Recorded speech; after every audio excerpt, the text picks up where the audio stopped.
La rose et le chrysanthème, chapitre 4, ailleurs. J'imaginais en rêve, les yeux ouverts, un autel à cette communion, un autre endroit que ce chemin, plus fort à rapprocher nos esprits que tout opposerait, encercler la magie du moment, s'en étonner toujours, la décanter, abattre les murs de l'inhibition et pénétrer jusque dans son cœur, fragile, s'en envelopper et ne jamais la briser. À ce moment, je vis une escapade initiatique, toute fraternelle, dans le parc de Yoyogi. Comment nous amener là-bas? Combien d'étapes, d'autres rencontres, de mots, d'avancées et de reculades seraient nécessaires?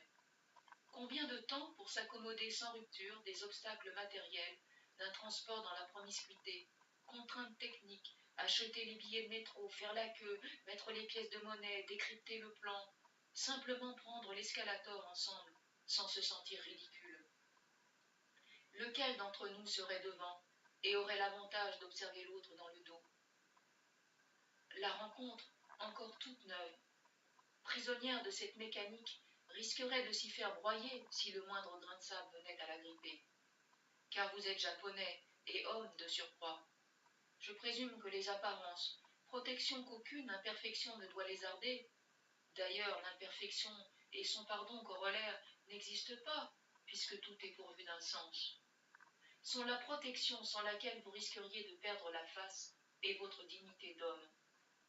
À tout instant, à chaque situation un peu nouvelle, avec cette inconnue étrangère qui en sait déjà trop sur votre culture, nue dans la lumière de la connaissance de l'autre, la tension sera trop forte.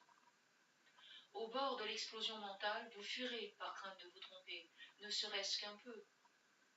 Je mesure aussi la longueur du chemin parcouru ensemble, toute la richesse emmagasinée avec le temps, dans un couple pour passer au-dessus de cela, sans s'oublier dans l'indifférence de l'autre, sans jugement, dans le respect et l'aisance mutuelle d'une vie à deux.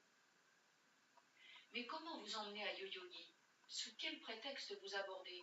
Comment pourrais-je vous aider à conserver le rôle dévolu à un homme viril, de conserver calme et stabilité jusque dans le déchaînement de ses passions?